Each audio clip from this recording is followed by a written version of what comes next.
nice angle as well. He said, struck it so well, he's got perfect on the blue here. Just have a look at this again. Kept his head still and pushed that cue through in a nice straight line. Just wondering, would he bring the pink into play here? Doesn't have to, there's a couple of reds available. But decided not to on this occasion. Who's going to need that? 6. Certainly the pink or the black back on its spot in an open play to win the frame from this position.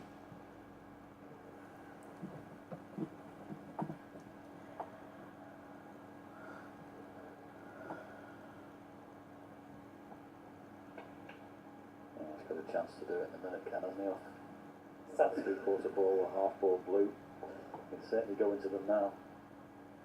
I know he's taking a bit of a chance doing it, but it's worthwhile. Maybe get some sort of cannon there. Well, again, that is surprising.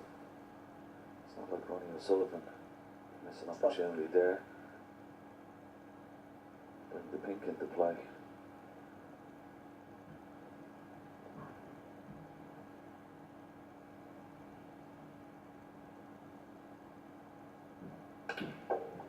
Problem about keep going back up for blue is you've got to get topside of blue each time, and if you don't or come straight, just like he has now, you're going to be left at mid-distance.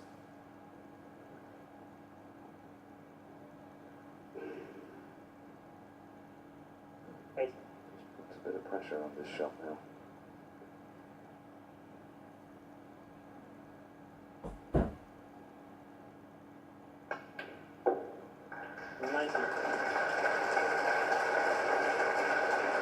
Couldn't have played that any better. Yeah, it's almost as if he's gone cherry picking here, isn't he? Just taking individual reds off. Not taking that chance of cannon into the pink. Got a chance now. On this. 24. Screw back to the blue again and hopefully bring the pink into play. 25. There you go. That's about it, a different way, but he's got there. He's got there in the end, and what a wonderful shot. I mean, he's played that left-handed and he's judged it absolutely perfect. Just have a look how sweet he hit that. Perfect top side of the blue, both the pink and the red. And the red that's covering the pink spot. If you can get on that here, it'll free up everything. Well, he tried to, just overrun it slightly. 30.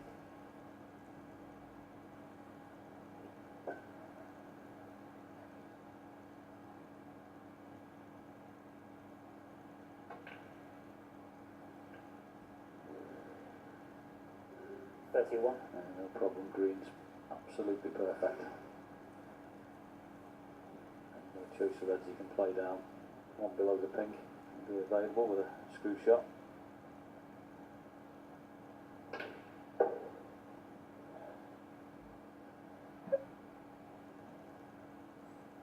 I think this has been a wonderful contribution. He looks so focused.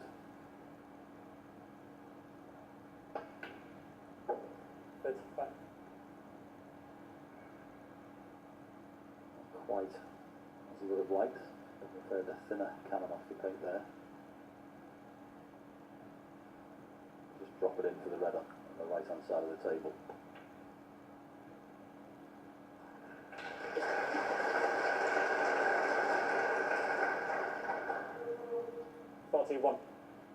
Coming around, just have a quick look. Does the pink pot into the bottom left hand corner pocket? If it does, put this left handed again.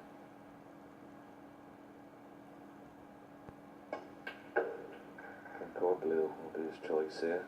42. Wants to be nice and straight on this blue now into the bottom left hand corner pocket. Looks okay.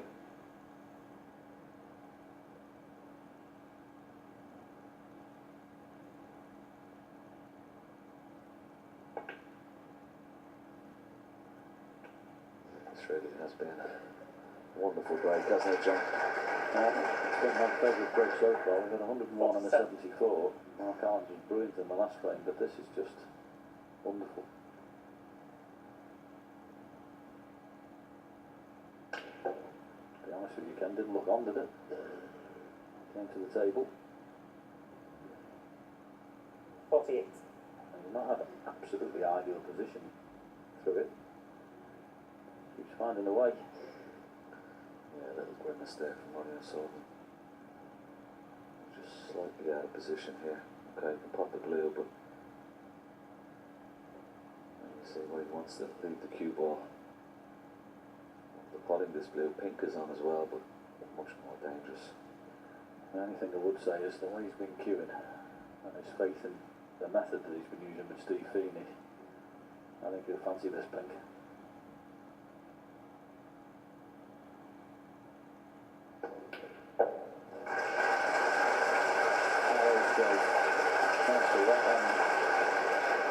Just showing 54. Mark Allen, look how well I ended, bud. Great shot.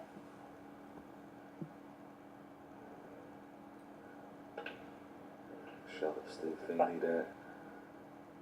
Sideline coach. Gentleman in the middle there.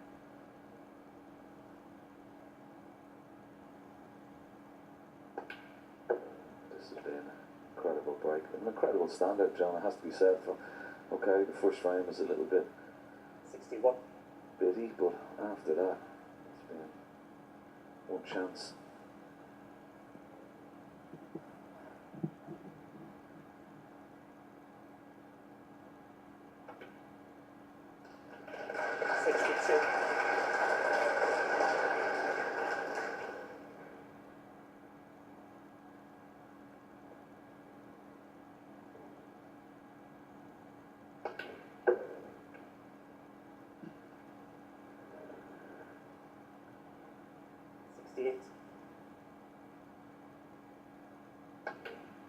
Of course, all of this, Ken, 69. comes off the most magnificent opening red. I mean, Mark Allen was applauding this one, sitting in his chair. Well, you couldn't have cued it any better, could you? He must have been sitting in the chair thinking he was proud of himself, the safety he played, because it looked like he got him in a bit of trouble. And then he produced this, and I have to be honest with you, I don't think there's anybody else in the game could have made a break like this. This has truly been sensational. Yeah, just the way he went about it. He had a couple of chances to open up the pink early. As you said, just picking off the reds beautifully. Although he just missed a little cannon on that red left of the black. It's been a wonderful contribution. Artist at work, simple as.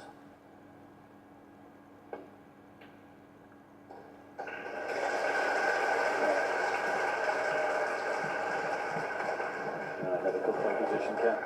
85. Ladies and gentlemen, that was fabulous. Opening second, a little early the first frame, but it's been nothing but brilliant since then. 101, 74, and that contribution of 85 from O'Sullivan. What a final already. It's 2 frames all at the interval. Exactly how we like it. Fantastic so far, guys, hasn't it? And actually, the long red, the opening red for Ronnie was the foundation of it, and he's been doing this more and more. His long game's so confident now. Yeah, well, normally when you sit down, you lift your opponent this red, you're quite happy for him to take it on. I mean, this is right under the ball cushion, but just cueing perfection there. That's all you can call that. And then this pink is just magnificent. It's such a tough shot, isn't it, from under the jaws of the middle pocket, and to control that stun. Yeah, he made it look very easy. But I think Ronnie O'Sullivan loves the challenge, not just of playing against the top players, because I think he always raises his game for the top players, the respect he's got for them, and also for trying to beat them. But also I think he loves the challenge of when there's a difficult table where the balls are all, where the reds are not in the normal positions. He can do that standing with his head. But when there's a challenge, when there's difficulty involved in the positional shots, it seems to make him more alert.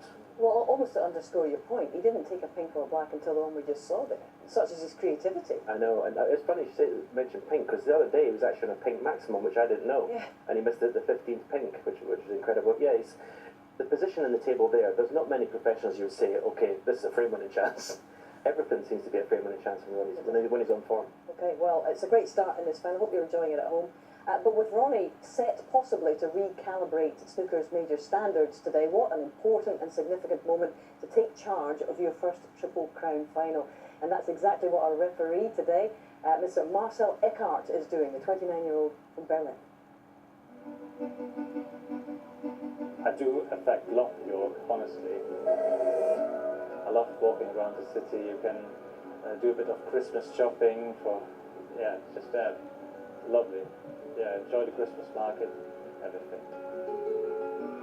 Well, first of all, I started watching it on TV, basically. That's where I just stepping through a telly and stopped at snooker. And that was probably around like 15 years ago now. Just kept watching, and here I am.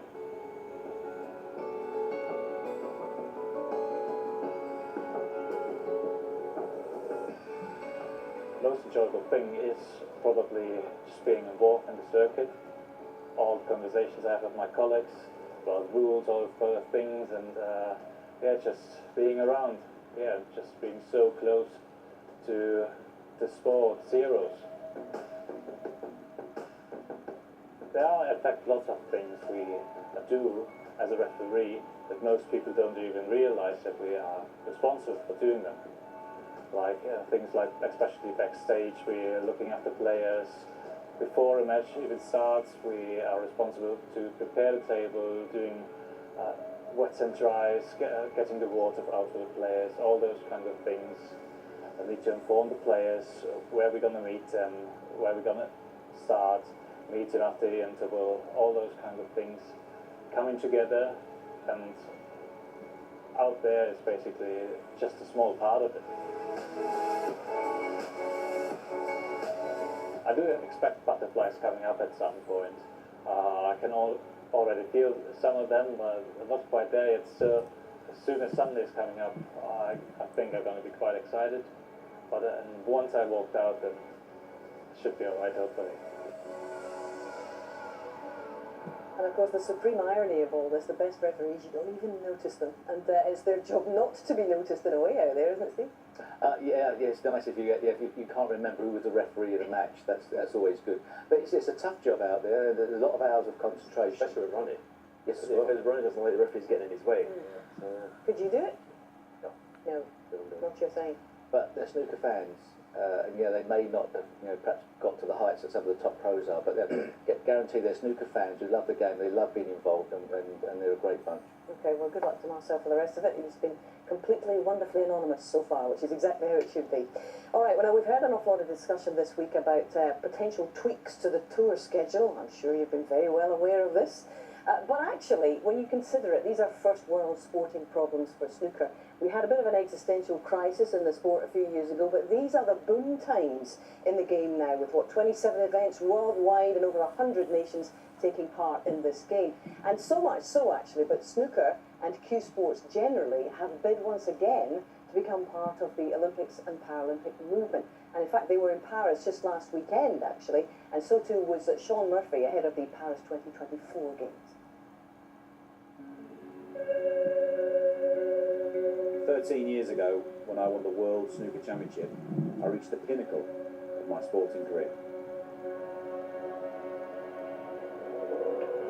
Over the years, I've been inspired by some of the greatest sportsmen and women competing in the world's biggest sporting event, the Olympic Games.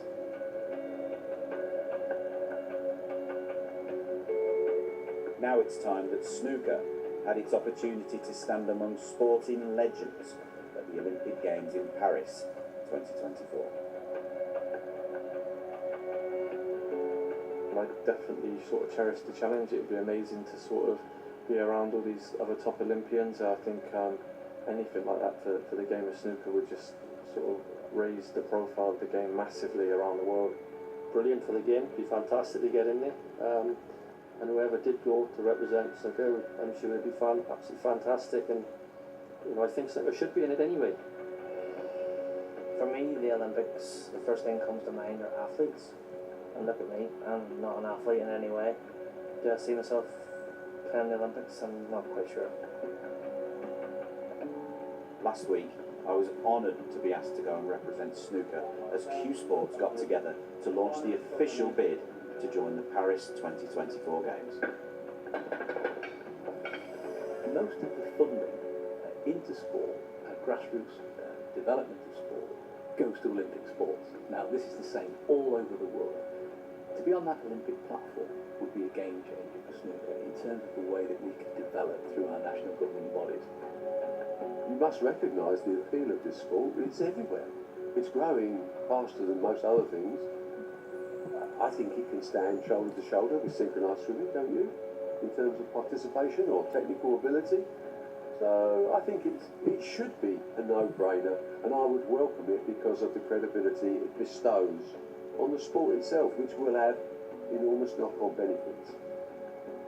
In my opinion, cue sports are amongst the most difficult sports in the whole world and fully deserve a place at the greatest show on earth.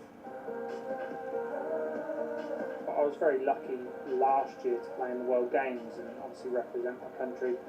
Managed to win gold there, and that's only on a small platform, and you know that gave me a little buzz. So God knows what being an Olympic gold medalist would be. If it benefits the game as an amateur side of it and the professional side, then why not? You know, I'm a believer in sort of trucking through life and not doing other people any harm. So look, see if it does a bit of good for a bunch of people, whoever it may be. Let's do it. Aye, you know, it'd be a brilliant thing. The World Snooker Championships at the Crucible Theatre in Sheffield is currently the Everest in our sport. But with an iconic Olympic gold medal at stake, this could be a game changer for future generations. Everybody can see the true value of being on the programme. It's never going to replace our World Championships, our UK Championships that we're here now. What it will do, it will give us a different multi-sport platform. As a player, it's all about the majors, you know, it's all about the big ones, you know, if you're a traditionalist, and I am, you know, but yeah, look, why not get it into the Olympics? Are we going to make Paris 2024? I don't know. But for me, having the opportunity to win an Olympic medal is something that's worth fighting for. The future starts now. Oh, it does give you goosebumps even thinking about it, I must say. And actually, do I detect a lot more positivity amongst the players at this time? Because obviously there was a bid for Tokyo 2020, didn't make it, but it just seems to me like there is a little bit more encouragement. I think so. I mean, obviously, you know, there are people out there who go, well, it's not a sport. But there again, you know, the Olympics isn't necessarily showing all things that are athletic. You know, if archery, for want of a better one, is in the Olympics, then so can snooker be in the Olympics. And I think probably the Olympic movement has a responsibility to reflect what people are watching worldwide. And snooker has reached a tipping point as well. More countries around the world are. It's still being billed as cue sports, which includes pool and carom billiards, French game. But I think the one that really does appeal worldwide to the TV audience is snooker. Eventually, I think snooker may be the one that garners the most interest. It obviously would never take the place of a world title, but let's be honest, Justin Rose went to Rio and was the greatest spokesman for golf. Highly appropriate that he won that gold medal in Rio. And I think you're going to see an awful lot more top golfers going to Tokyo as a consequence of what went on a couple of years ago. Yeah, without a doubt.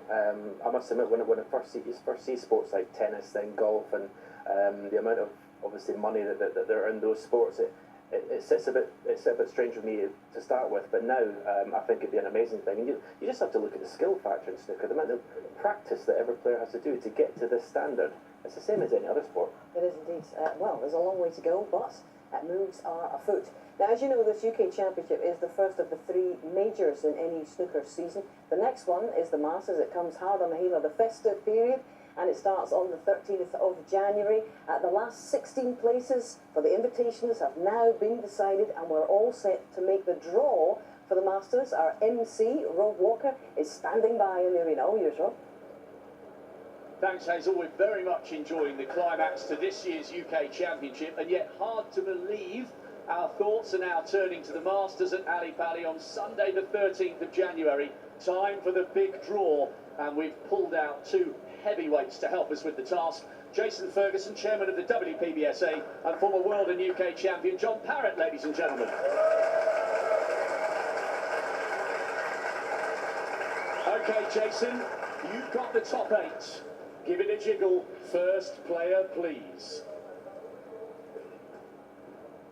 First one is seed number 2. Number 2, Mark Williams, reigning world champion. Hopefully by next month he'll have finished his 6-month lash tour of the world in celebration of what he did in May. And Willow will play, John. Oh, number 9. Neil Robertson, what a match! What a match! Former world champion as well, and a Masters winner. Wowee. We have number 4. The Rocket, Ronnie O'Sullivan. 7 times a champion at the Masters, John. I'm very sorry. Take your time, take your time. Number 12. We'll play Stuart Bingham, former world champion. Hard to believe that's a first round match. Oh, top quality both so far. Number 3. Mark Selby, 3 times a world champion, 3 times a Masters winner. And the jester from Leicester, John, will play Number 14. Oh, Stephen Maguire, back in the Masters for the first time in 3 years. Number 7. Barry Hawkins, 3 times a ranking event champion, Masters finalist, and the Hawk, John, will play Number 11. Sean Murphy, former world champion and Masters winner. Wow. Number 5. John Higgins, multiple world champion, multiple Masters winner. And he will play, John.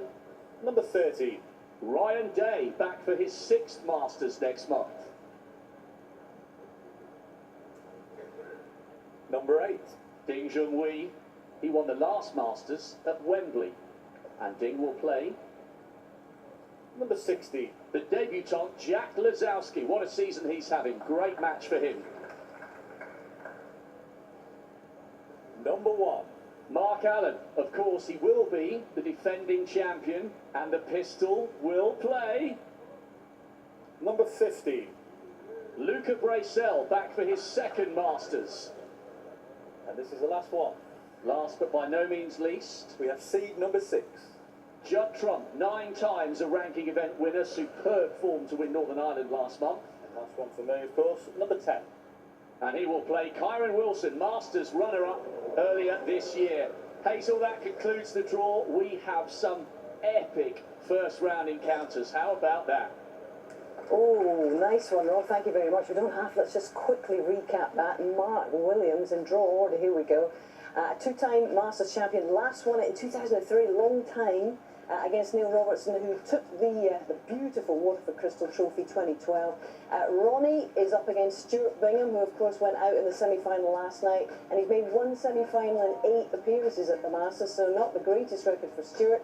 He's going to face the Rocket Selby. It's 5 years since the last of his 3 Masters titles, up against Stephen Maguire, who's a 4-time semi-finalist there.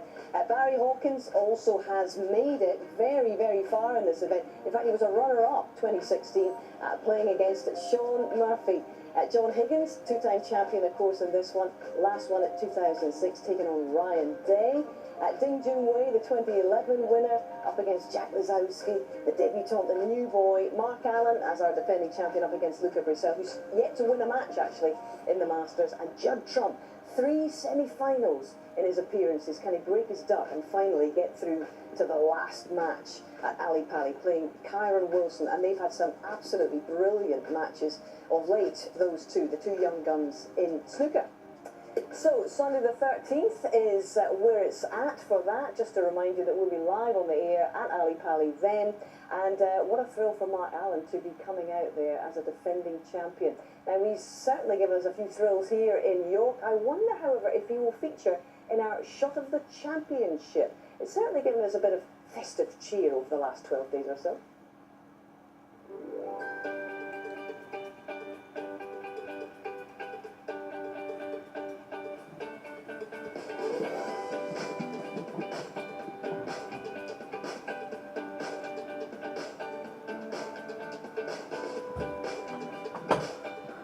That's brilliant.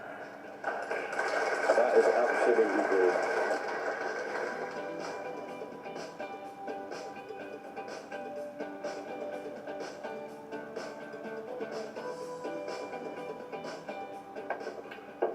What a pot.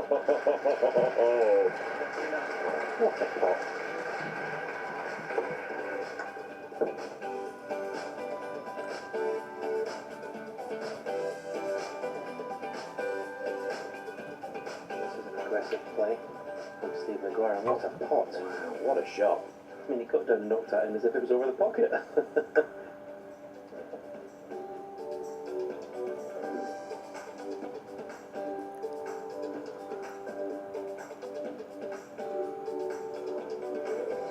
But he's not really playing to pot it, I don't think.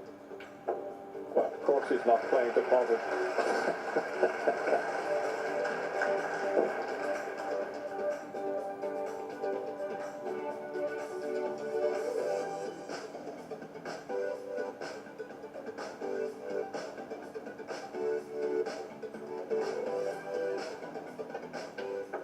But what a shot from Mark Allen.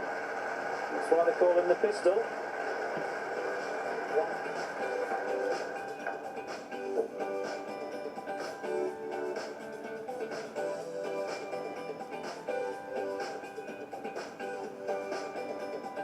What a fantastic shot that was to pot the red and move the black.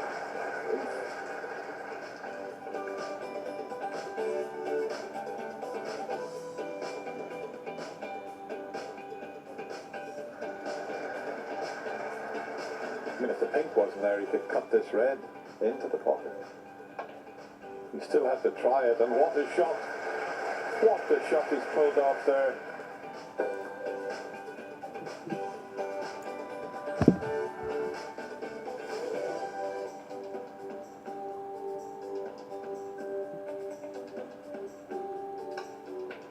Oh, brilliant shot.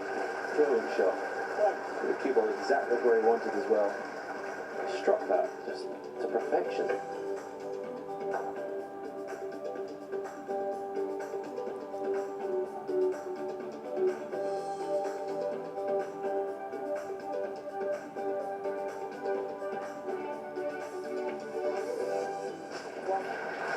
Well, under the circumstances, Martin O'Donnell, take a bow, because that's the best shot of the match.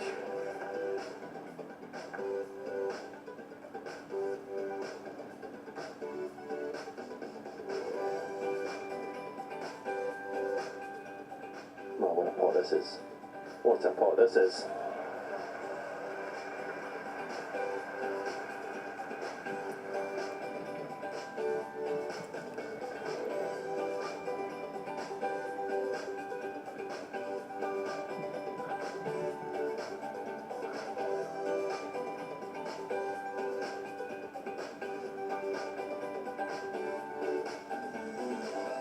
So it's just for fun, pick your favourite and see whether you agree with the 1, 2, 3 of our experts, and we will reveal their choices in tonight's evening session. But we have 4 more frames to play this afternoon in this best of 19 final.